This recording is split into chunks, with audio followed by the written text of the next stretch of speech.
Ours is a brand new world of all-at-onceness. Time has ceased, space has vanished. We now live in a global village, a simultaneous happening.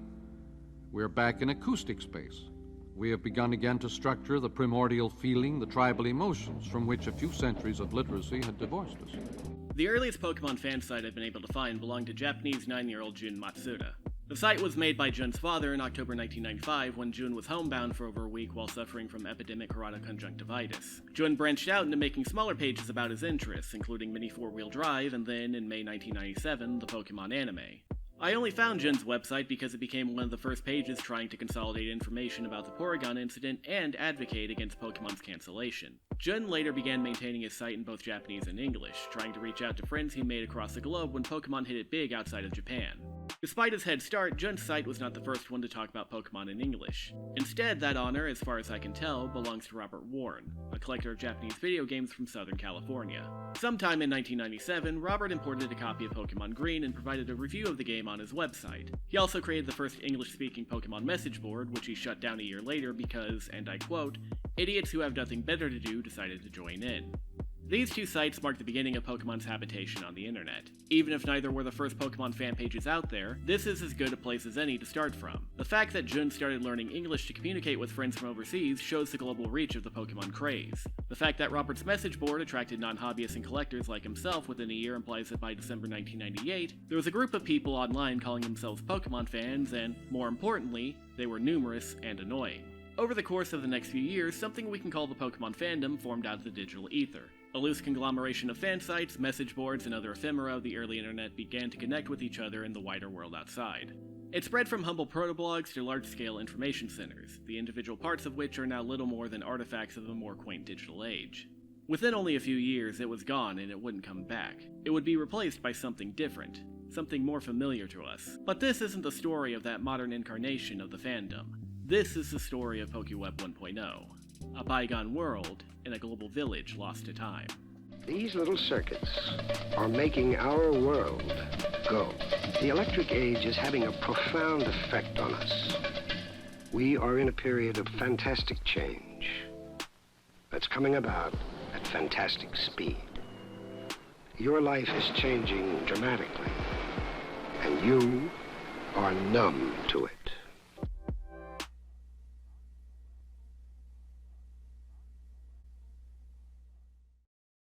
Hey kids! Who's ready to learn about the 1990s?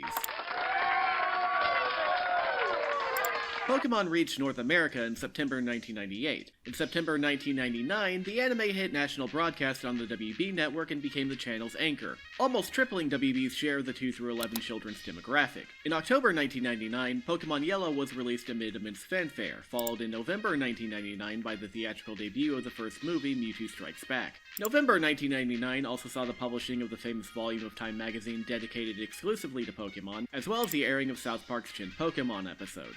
Christmas 1999 was all about Pokemon cards and Pokemon merchandise, with news stories coming out about illicit Pokemon smuggling rings within schools. Mainstream media attention turned away from Pokemon in early 2000s, suggesting a decline in popularity. But there is no actual evidence for this decline other than wishful thinking by adults who were tired of the latest kid obsession.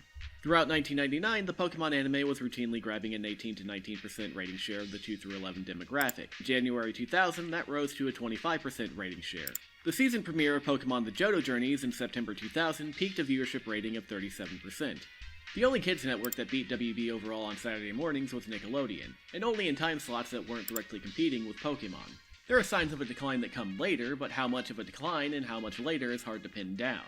Pokemon Crystal's release in July 2001 had the lowest sales of any mainline Pokemon game ever, at 6.4 million units. This is more than every Digimon or Yu-Gi-Oh game, and only slightly lower than Yokai Watch's best-selling title. By late 2003, the ratings for the kids WB block that Pokemon anchored declined to a 10% rating share. Given that Pokemon has historically outperformed the average, these are still numbers that any company would die for, so to the extent that there was a decline, it was a decline relative to Gen 1 Pokemon, which, may I remind you, was on the cover of Time magazine. Pokemania and the beginning of the Pokemon fandom roughly parallels with the transition between Web 1.0 and Web 2.0. These words and concepts aren't actually important. If you try to Google Web 1.0 versus Web 2.0, you'll get a lot of jargony, conflicting, and unnecessarily complicated information about what those words mean. They don't really mean anything.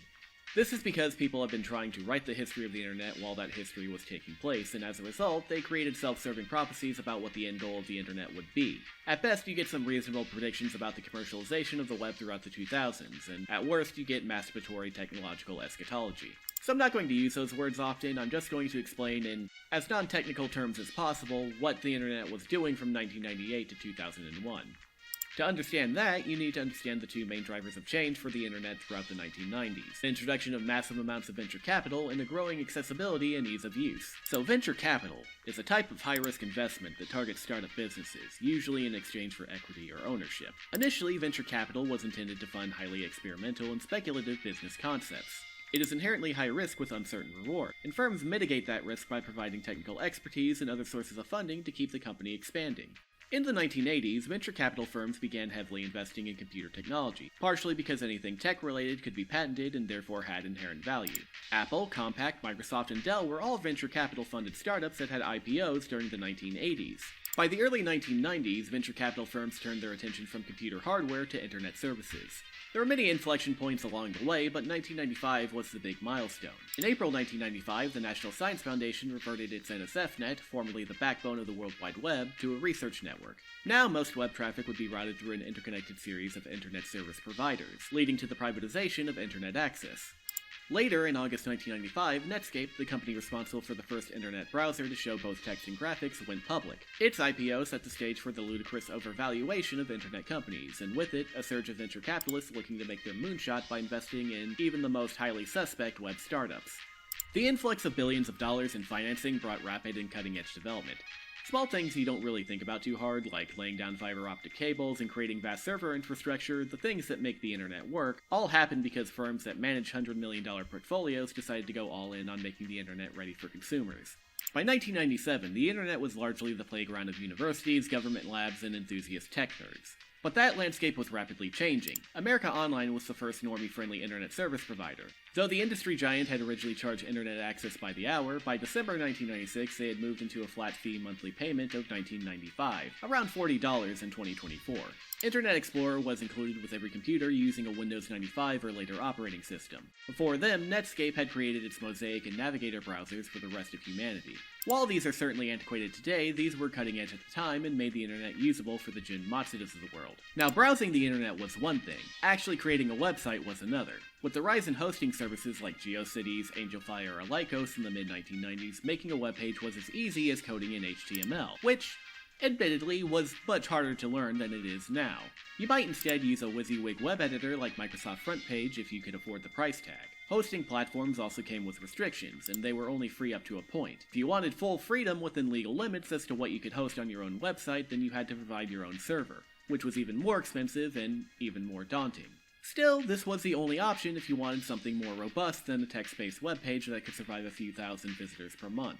Or if you wanted to sell porn. That's the environment in which Pokemon fan sites came into existence. You had an incredibly popular franchise marketed to kids who were the first generation raised knowing how to use an increasingly accessible internet. PokeWeb 1.0 was an infinite canvas for creativity, and the fans were using it pretty effectively. Sometimes, though, things got a bit hairy.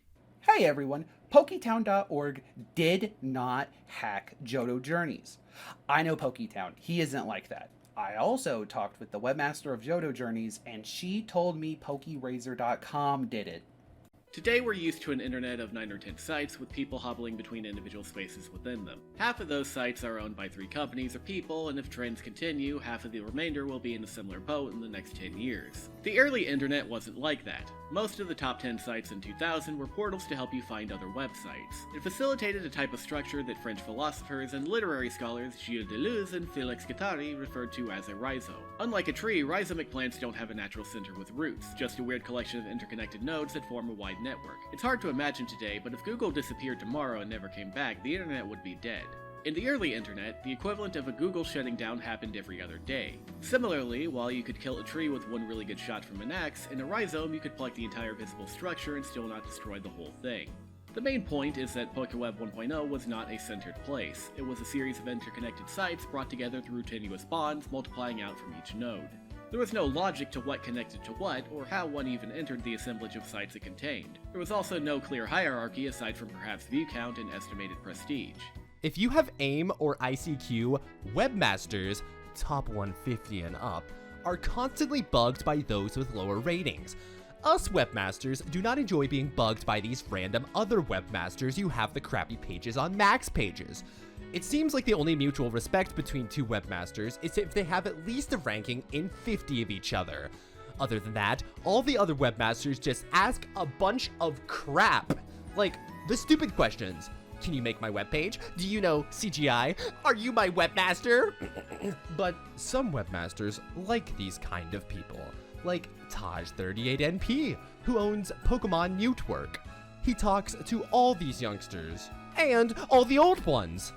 I think one of these days Taj is gonna molest them. He's that close. There were hosting platforms like GeoCities that you could easily compare to modern web hosts like WordPress or even social media like Twitter, but the reality of how the web was structured is more complex. There were quite a few webmasters that hosted their sites independently. Cerebi and Bulbagarden are probably the two most famous, but there are many others such as the German-speaking Fil.de, the Italian Pokemon Central, and the Brazilian-Portuguese Pokeland. PokeQuartier, Pokemon Village, and Pokemon Club further represent Germany's contributions, all of which were largely independent, although connected through affiliate links or other ways of navigating the web.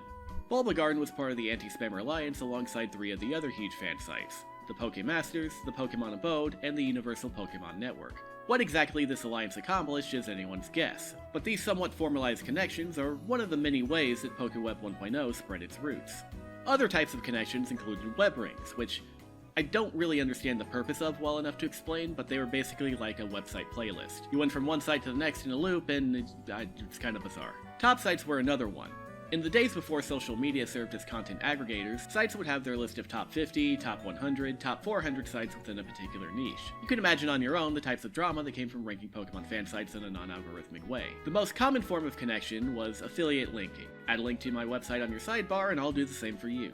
It was the primitive form of sub for sub or follow for follow, and there were lots of interesting ways to network. May I interview you for my site? Yes. Okay, thanks. Be back in 5. Okay. I'm back. WB. Question mark? Welcome back. Okay. Are you ready to begin now? Yes. Okay, question 1. What inspired you to become a webmaster? I liked Pokemon so much, I started a Pokemon site. Okay. What was your first website about? Pokemon. But for me, the most interesting way that the web was connected was through hosting and sub-hosting. Some webmasters had private servers or paid hosting services that allowed them to sublet domain space to other webmasters. One of the best preserved examples of this phenomenon was SciPoke.com. It was a host to the PokeFlame, Cerulean Town, PokeCute, the Arctic Dungeon, PokeBR, PokeBR 2000, and PTrainers.net. What's also cool is that PokeFlame and the Arctic Dungeon apparently had enough bandwidth or whatever to host other, even smaller sites. Aside from being able to squat on other people's servers, joining a website chain like this might also provide you with a free email address. There was a certain prestige in having an email address with your personal domain name attached to it. To show how these different assemblages work together, let's take SciPoke.com as an example. Taking it and its hosties as a base, making 3 clicks out through affiliate links and web rings leads you through a dense network of sites, such as the Anime Dungeon, Pokemon BT, Universal Pokemon, PokeBosque, Caterpie Forest, Pokemon Force, Poke.com.br, Pokemonicos, Charizard's Nest, KingdomNet.nl, Pikachu.com.mx, PikaFlash, DVGN, aka the Pokemon Times, PokePlateau/Indigo Plateau, CLOTZ, Mew Island, PokeWatchers, Pokemon Network, the Pokemon League, the Pokemon Paradise, Zapchew the Evolution, Cinnabar Island, PokeLeisure, Blastoise's Dome, PokeGalaxy, Pokemon Gaming Galaxy, Planet Poke, Pokeboy 2000, PikaPals, Rocket Gang, Pokemon Dreams, Thunder Pokemon, Pokemon Headquarters, Pokemon Crater, Pokemon Gateway, Articuno Island, Trishock, Pokemon Kingdom. I think this one is called Pikachu's Site? Pokemon Frienden, PokeStars, Snorlax's Mansion, Pokemon Paradise, Pokemon Holland, Pokemon Vulcan, Pokemon Online, Pokemon Paranoia, Poketown, who by the way absolutely did not hack Johto Journeys, Pokegaming, The Frost Cave, Pokemon Buddies, Yoshino Town, Mewtwo's Carnage, Poke Legacy, Jim's Pokemon Center, the Pokemon Tower Library, Zeldon City, Pokemon Lake, Dratini's Hidden Lake, Snowflake, a shrine to Articuno, Pokemon Planet, Pokemon Graphics, Dragonair's Cave, Pikachu's Pokeball, Pokemon Center powered by Fandom.com, Just Pichu, the Universal Pokemon Network, Pokemon Argentina, Pokemon Fanfiction Archive, Pokeball.uk, Ultimate Pokemon Anime, The Poke Wars, and Victory Road. Closely but not directly related are the non-Italian Pokemon Central, PIRN Radio, Pokemon Experte, Pokemopolis, Pokepal, Pokecharms, which later became Pokecharms, Pokemon Pokemon Fan Universe, the Pokemon Crater or Pokemon Vortex, not to be confused with Poke Crater, you stupid asshole, Pokemon Zeo, Pokemon France, We All Live in a Pokemon World, TRHQ, and the Pokemon Abode, which has an obnoxiously long entry animation that you just have to see for yourself.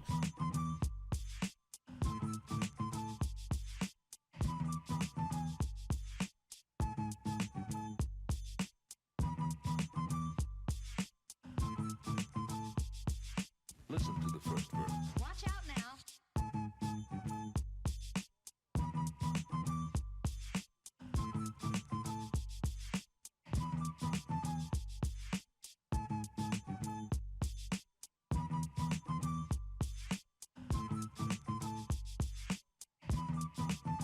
This is a network just 3 clicks out. If I had gone 4 or 5 clicks out, the list would have easily doubled. This is not just a family tree of sites or a Russian nesting doll. This is a rhizome. The reason why this matters is because each node on this chart is at least one person. Probably more, because for each site there are likely multiple contributors. Maybe there were people bringing in rumors or submitting fanfiction. Or in the cases of websites that had message boards, people actively talking to each other. You thief! It was I that made this story. Pokemaster Steve took my story. I made this one. You little brat.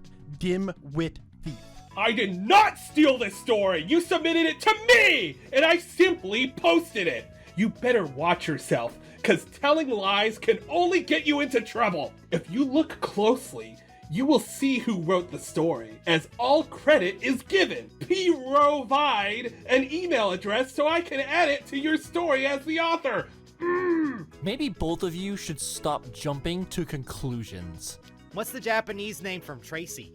Just as the title. What's the Japanese name from Tracy?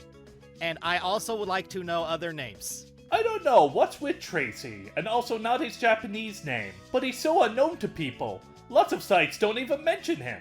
I guess it's Pacey. Well, Misty's name is Kasumi, and Ash's Satoshi. Satoshi? Nope, wrong again. Tracy's Japanese name is Hajuka am pretty Hustorichi Tracy HD. That's the Japanese name of Tracy. He's lying! It is Tracy I think. Smile. Now even Theo sounds weird. Is there an epidemic outbreak on this site? Okay, I admit it. I'm not the most weirded person on Earth, but I just like to be crazy. And if anyone has any pics of Tracy, please send them to me. Tracy's real name is Kenji. In terms of content, PokeWeb 1.0 was endogamous. These sites basically fed off of each other. In terms of visuals and formatting, there was a standard 3-column setup with site links or affiliate links on the margins and whatever content in the middle. There are variations based on the webmaster's taste, but realistically, most of the people, children, a lot of them, were making websites by cribbing each other's HTML. And that's not an insult, people do that today. That's what GitHub was made to do. Putting aside how they were formatted, most sites tried to do the same thing. They tried to report news, but didn't actually break any news. They regurgitated from one of the few site owners who had a friend who lived in Japan and could tell them things happening ahead of time. And just as often, those people were full of shit. It makes for an interesting rumor mill, at least, and I can see why people would come back day after day hoping for a crumb of news from Japan. For the games, they wrote up walkthroughs, tips and tricks, bugs, rumors, and posted sprites or anything they could get their hands on. For the anime, every site had a section for character bios and an episode guide. For the TCG, there were deck builds, set lists, sometimes auctions put off to the side, and maybe, if you're lucky, instructions on how to actually play the damn thing. You'll find that a lot of these links don't go anywhere, because they hadn't gotten around to making those pages yet. But the fact that they are listed in the first place implies that the webmaster was going to. Someday. Maybe if other people did it for them, though. People who were really ambitious might set up an off-site forum to cultivate a community of their own. One relic of the past that I really love are guest books. People would just sign a book of messages to the webmaster, complimenting them or responding to something they said, and they're really fun to read through whenever they're not just filled with people posting slurs, which, let's be real, happens as much as you think it would on the internet.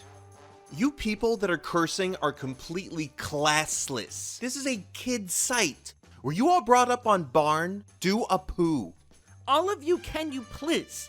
Don't say any bad words, because Pokemon are for children, and almost who visit Pokemondale are children. If you like saying bad words, go to other websites like teen websites. I hope all of you understand. Somebody send me some nude pictures of Misty. Send them to at hotmail.com. If you smell what Dickachu is cooking. I think all the idiots who write all the bad language are going to end up one day in a place they will wish they weren't at. Gold and silver rule. Oops. Boring. Some webmasters did try to specialize a little bit. Bulbagarden's main claim to fame was its episode guide and its ultimate shipping list, but others might have just focused on hosting fanfiction, fan art, ROMs, MIDIs, and other types of media. Making your own FakeMon, complete with its own dex entry, was a shared activity. And I'm not gonna lie, some of the output from fan artists around this time is really cool. There were people making custom games that you can still download, and that is impressive, even if the product is terrible. This is a Flash game, not quite a ROM hack. Hey, wait a minute, they're stealing art from Pokeflame! That's their Voltorb! It is. I can't believe Pokemon Paradise is a thief. God, this is like the worst fucking game. Let's get the like, car! I know games. I know games so much older than this that look better. Oh dear lord. That's just a dick. It's just a penis right there. Might be a dick, and I may be stuck. How did you get stuck in that? I don't know. How did I get in here? How did you get in there? I went through a door and I got here. Why did they let me in here? Why did they let me in here? People laugh at this because it's really funny, but there's a sincerity embedded in stuff like this that you can't help but appreciate. Some kid wanted to share their vision with the world and really thought that they were writing Shakespeare. And you know what? They were right, because irony is for cowards. I don't have a good segue to conclude here, but I want to share some funny posts of Pokemon fans reacting to 9/11. As all of you should know, the US was attacked yesterday morning by a band of terrorists. Now the entire country is in turmoil as people are trying to recover from this horrible disaster. I would like to extend my prayers and sympathies to those whose lives have been forever changed by this tragedy. But life still must go on. To encourage a return to normal activities, I've decided to make a quick update. I only have one piece of fan fiction today, and it is my own, but I hope that others soon will follow. Chapter 9 of Dark Reflections is now up on my fan fiction site. Good night, and may God continue to watch over America. Although I'm not American, my school was American, and I have a feeling about Americans. I'm sad about this, and America rules. What are you? To the surviving terrorists and their ringleaders, you hope to divide us. You united us. You hope to promote your cause. You've damned it. You don't know what it means to have the full wrath of the United States of America on your head. But you're going to find out. Do you think the terrorists will ever visit TMB when you write to them here? Okay, that sounded a bit stupid. Millie, if you can't say anything nice, why don't you put a sock in it? Now look, I don't want to get too political, but this is why the Patriot Act happened. PokeWeb 1.0 is a great time capsule, not just as the beginning of what we could call internet content creation, but also as a look into a particular moment. You can see people reacting to the world around them, not just life-changing events like 9/11, but also within the culture itself. If you want to know what the Pokemon fandom was like in its earliest stages, then this is the place to go. And with that in mind, I want to share a few lessons that I learned about the fandom's history by going to the old internet. The first lesson is that we knew that Pokemon was Japanese. I'm including myself because I knew that Pokemon was Japanese despite being an idiot child without the internet. The hardcore fans, the ones that either surfed or created these sites, definitely understood that it was Japanese. Now that lesson might elicit a no shit, but I want to remind people that a large part of Pokemon's overseas expansion was an attempt to subsume its Japaneseness. Still, kids at the time had more common sense than we give them credit for. They understood what they were watching, and they knew that Pokemon was the same kind of thing as Sailor Moon or Dragon Ball or Gundam Wing. The anime internet fandom definitely existed online before Pokemon, but the overlap between the two was still pretty incredible.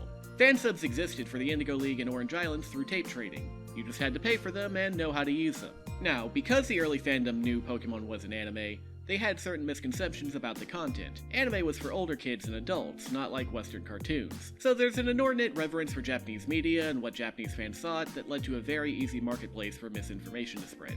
I wish I could say that that's changed in the prevailing 25 years, but we all know it hasn't. If you think I'm calling you out, just assume that I am. Also, you may have caught on to this by now, but because Pokemon was an anime, quite a few fans came to these sites looking for porn. Bear in mind, Tenchi Muyo had started airing on Toonami in mid-2000s, so there were a lot of rumors, and wishful thinking I'd say, that Pokemon in Japan had uncensored nudity in it.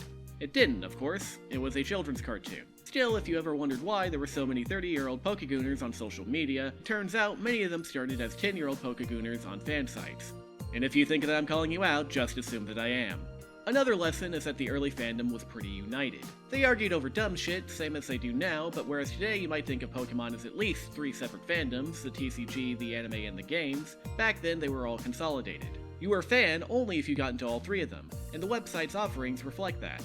The TCG had kind of its own thing going on, based on the speculative value of Pokemon cards and the burgeoning online auction scene. It's a good reminder that yes, Logan Paul made Pokemon cards stupidly overvalued in 2020. But back in 2000, the cards were still being treated as potential investments. You can barely throw a rock from a Pokemon top site in 2000 without hitting a database where people are engaging in financial speculation with Pokemon cards. Something that surprised me is that the early PokeWeb was also much more culturally inclusive than I was expecting.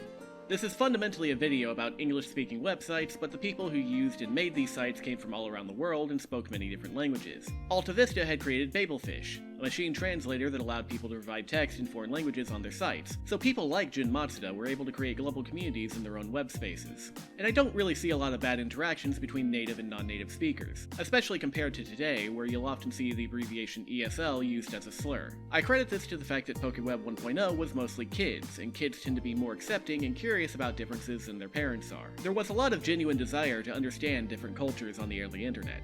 I think that the first generation of digital natives is probably better off for it. That being said, Stormfront was also using children's fandoms to educate children into the tenets of white nationalism, and I think we all know at least one person who didn't survive that. Also, I can't let the fact that homophobia ran rampant go unsaid. So, I said it. It's there. Way out in the open. Finally, I'd really like to hammer home just how creative and resourceful these early webmasters were. It's very easy to point and laugh at goofy web design, but working on a GeoCities page in 2001 required a lot of learning. Even if you were just copy-pasting someone else's HTML and CSS, you still had to know how to fix it if you wanted any longevity. I keep mentioning GeoCities, but realistically they were one of the better platforms, because they were a blank canvas for HTML. Crosswinds, Homestead, Acme City, Zoom with an X, Max Pages, Storm Pages, CJB, Xpage, About.com, Fortune City, Hypermart, and the various platform hosting sites tied to an ISP like AOL, Shaw, NetZero, Blue Hippo in Malaysia, all seem to have been a terror to work with if you didn't use a template. Still, the webmasters often shared HTML resources directly on their website, and there seems to have been some form of mentorship happening off-site. There's an immense amount of community that spawned in early messaging clients like ICQ, AIM, and IRC that we'll never be able to recover. Those services may have been the real heart of PokeWeb 1.0. If nothing else, they're the parts that survived what was to come. I've trudged through several waves of affiliates, top sites, web rings, and other links, and most of the sites that were alive in 2000 did not live into 2002. In fact, 90% just vanished at some point in between, who knows when. There are a lot of reasons for this great dying. Some webmasters just lost interest in Pokemon. It is a children's franchise, and children eventually grow up. As you dig through some of these sites, there is an underlying self-consciousness that Pokemon isn't the hip new thing anymore. Internet drama was also all around, even in this nascent form. Kids who felt slighted by the hierarchy of sites, who didn't get affiliate linked back to, or who had a fight with a friend in an IRC chat might close their site down and move on, never to be seen again. Of course, there's everyone's most feared enemy, the erect male penis. But the biggest reason for the death of PokeWeb 1.0 was the .com bubble. Hey kids, who here wants to learn about macroeconomics? By October 2001, the infrastructure built up by the promise of venture capital was being killed off by the downfall of venture capital. Tech startups following the Netscape IPO had absurd valuations leading to an economic bubble. Lots of money was invested and services were created, but not much of it was actually sustainable. In 1996, Alan Greenspan, the chair of the Federal Reserve, famously plagiarized Nobel Prize-winning economist David Shiller by referring to the rapid influx of venture capital as irrational exuberance. Irrational exuberance would make speculative value skyrocket beyond its actual value, and when the eventual correction came, the result would be a prolonged recession, much like it had happened in Japan at the turn of the 1990s. In early 2000, Alan Greenspan, the chair of the Federal Reserve, raised interest rates on loans in order to curb inflation as the US was entering a mild recession. This is, on its face, very boring and very conventional monetary policy. But with a large, inflated tech industry whose survival relied on having access to a near-bottomless pit of funding, a raise in interest rates was a death sentence. Tech companies aren't evaluated based on profit and revenue, but rather by speculative measures of how much of the market they can acquire. By the year 2000, 3/4 of internet companies had negative cash flows, and without more money coming in, many of them bottomed out. Tens of thousands of jobs in the tech sector disappeared. Hundreds of businesses, including search engines, hosting services, and marketplaces, evaporated overnight. In 2000, it was possible to run a small and sustainable fan site just by running ads, but when the dot-com bubble burst, ad revenue was eviscerated. Unless you hosted porn, of course. PokeWeb 1.0 survived off the back of multiple sub-hosts hosting smaller sites. If the main host went down, all their affiliates needed to find safe shores if they had bothered to save their sites at all. When Universal Pokémon Network, one of the largest communities in 2000, went down in 2001, what happened to Bloody Stark City, Pokémon Fanfiction Archive, The Frost Cave, and Ultimate Pokémon Anime? You don't have to guess. By October 2001, hundreds if not thousands of these small project websites just went away. To this day, there's only a bleak footprint for how much effort done by these small-time creators was just eradicated. Compared to billions of dollars of wealth being destroyed overnight, a 12-year-old coming home to find that the website where he read news about Pokemon Crystal was completely gone seems kind of quaint. But I want people, especially those who did not grow up in a pre-social media world, to remember that, however immaterial it may be, the extinction of these fan sites still destroyed places where people interacted, where friendships were formed, and where culture was created. Jun Matsuda was a 7-year-old with an eye infection that kept him from going outside for weeks on end. His website was a way for him to keep up with his friends and make new ones. Robert Warren was an adult with a niche hobby whose website allowed him to build a small community and business. In the time before centralized social media, when those places went away, they were gone for good. We can goof about message board drama, shitty HTML, and bad fanfiction, but that stuff was important to someone. I don't know if it was a better internet than what we have today, but it does suck that we can't find it. The death of PokeWeb 1.0 is the story of the damage done by venture capital during the dot-com bubble. Not just the financial troubles that many of the early netizens and their families suffered by the prolonged recession, but also the decimation of online culture and even, if I may be so bold, art. But it's also a good moral about preservation. For all of the past that we have lost, what we still have, we do because of the Internet Archive. The Internet Archive is a nonprofit foundation started in 1996 that tries to document digital content. It's most famous for its Wayback Machine, a tool that scrapes web pages and preserves them on an independently run server. But the Internet Archive also serves as a digital library, preserving countless books, music, games, videos, and other ephemera that would not have survived otherwise.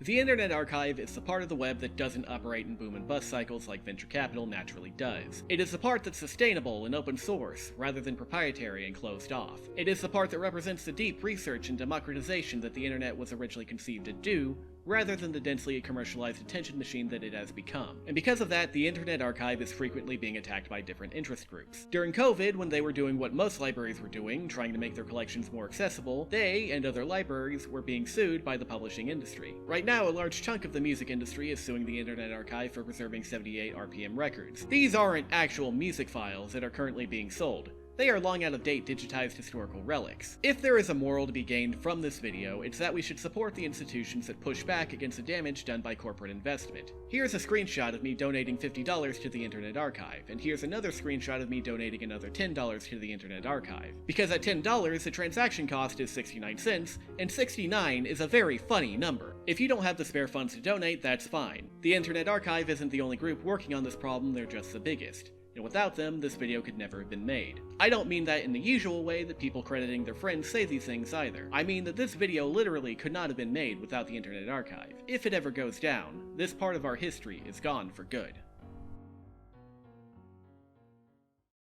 Obviously, the Pokemon fandom didn't die in 2001. It's still numerous and very annoying, just as it was in 1998. Although the fan sites that made up PokeWeb 1.0 were by and large gone, other places sprang up to house these digital refugees. Sarah B limped along throughout 2002, but managed to stay alive and become the largest Pokemon website out there. Bulbagarden's original site shut down in 2001 and only returned in 2003 because Sarah B struggled to stay online throughout 2002. Other stalwarts like the Pokegym, the Pojo, Poke Community, and the Pokemasters all had their issues, but otherwise survived and are still alive today. There are many others, and I don't want to shortchange any, so instead I want to hand off the baton to my friend at the Johto Times on Substack. They have been documenting and hosting interviews with fan site creators and old members of the community for the past few years. I read their newsletter every Thursday at work, and reading their old memorials was one of the inciting incidents of me doing these videos altogether. I haven't even touched the development of online competitive Pokemon through the Azure Heights calculator, but you can find a lot of that history in their interview with Smogon University. For the most part, the transformation of the Pokemon internet community followed the long arc of internet history. One of these arcs is the consolidation of balkanized individual sites into larger contributory platforms. Bulbagarden eventually spawned Bulbapedia and a larger network of sites in different languages called the Encyclopedia Pokemonis. Degas's Backpack, the best site for information about the Japanese anime, has been a hostee of Bulbagarden for almost 20 years now. Other sites that began after 2002 tended towards specialization. PokeBeach is dedicated to the TCG. Smogon developed online battle simulators and helps regulate unofficial competitive formats. PocketMonsters.net is a database website and also the first dedicated group of Pokemon fansubbers. I'm sure you know of a couple yourself.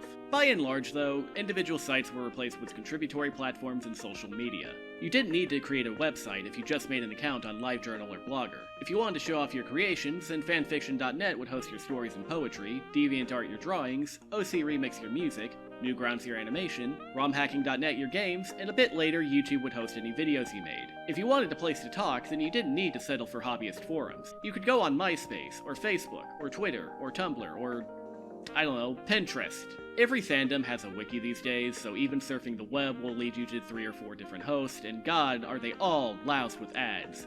This is a direct call out to Bulbapedia, but I think it's worth pointing out that the Pokemon fandom didn't just follow some arbitrarily retrofitted timeline of quote-unquote internet history. There were pivotal moments that pushed it in slightly different directions at slightly different times. The transition from PokeWeb 1.0 to 2.0 came at a very specific point, and it happened for Pokemon reasons, not internet ones. This is a graph I put together following Pokemon's position on the Lycos Weekly Top 50 from 1999 to 2005. There are a lot of reasons why I chose Lycos as a measurement tool, but the main reasons were the availability and consistency of the data. The question I wanted to ask is, when did Pokemon actually fall off in terms of online interest? The answer is December 2001. That month saw a 60% decline in search frequency, while other top contenders like Dragon Ball and Britney Spears stayed more or less the same. The fandom was in a slump. The hype from Gold and Silver was over, alternatives like Yu-Gi-Oh! Popped in, and kids began aging out. But then I found this weird spike in July 2002. At first glance, it's not clear what caused it. There wouldn't be new game news in English until much later, and at that point the peak began to decline.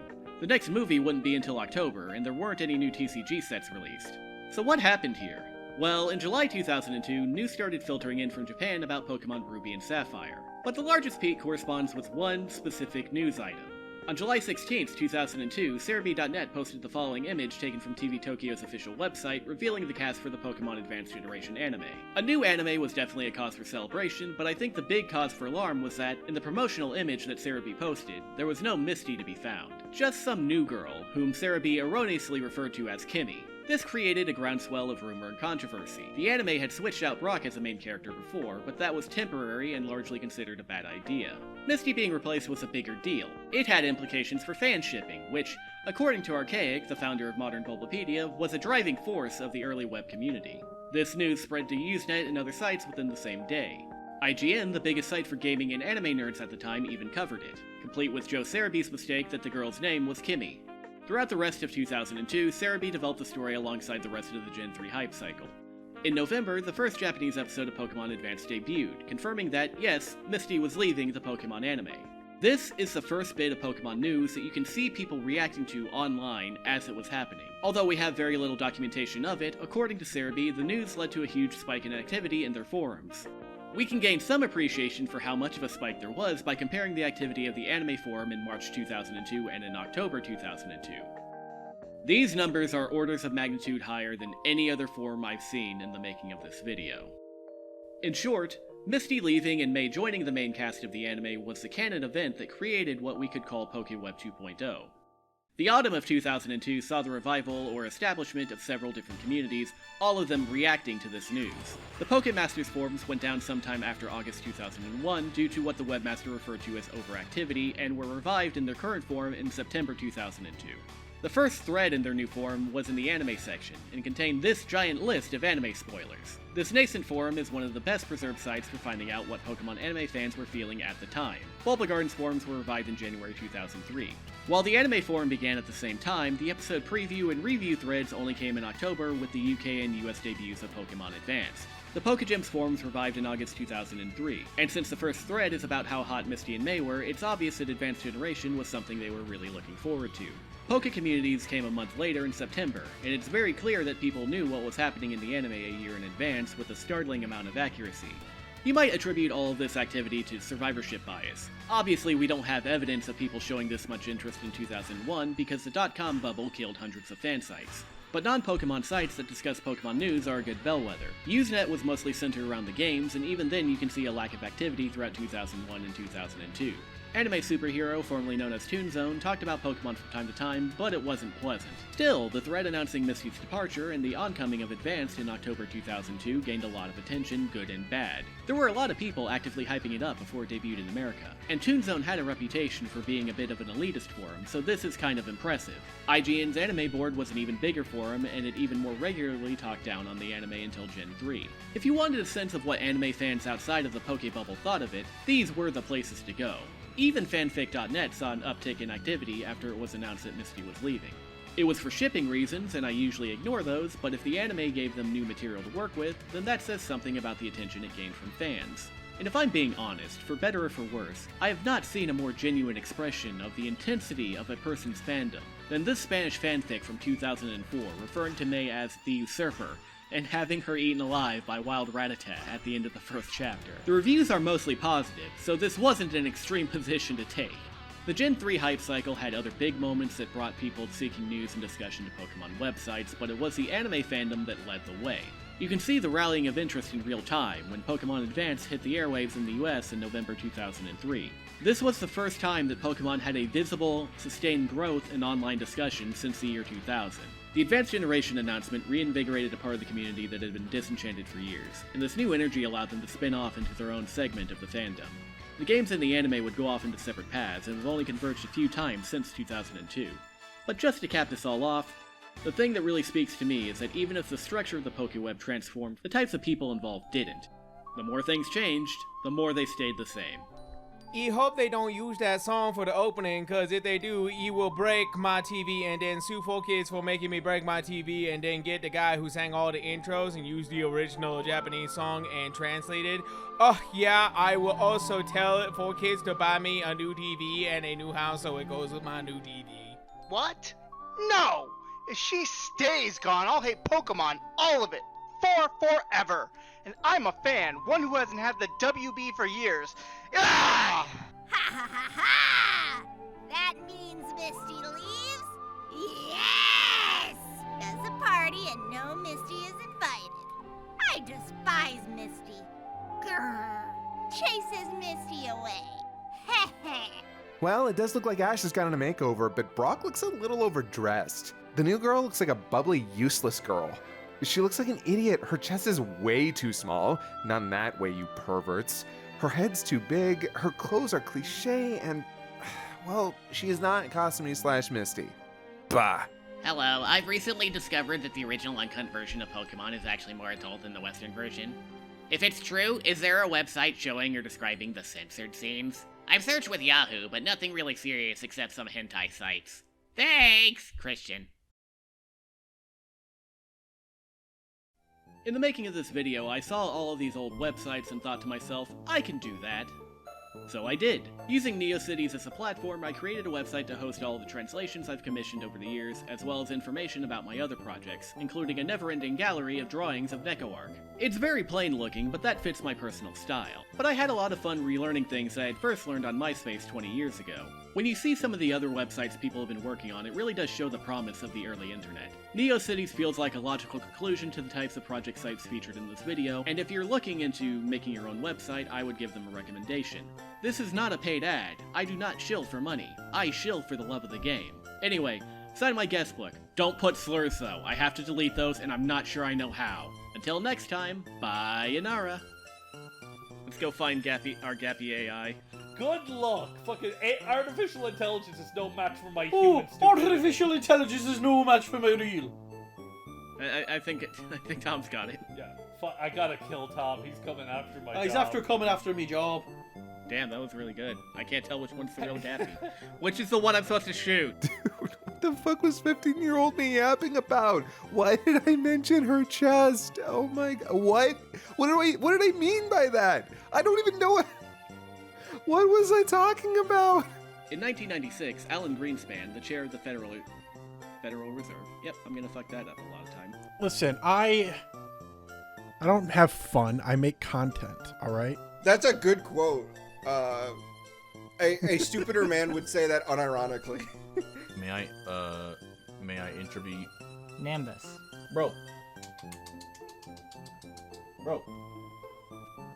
Tracy's real name is Kenji. Beautiful. We did it, gang! All that just for... I have to wait through all that.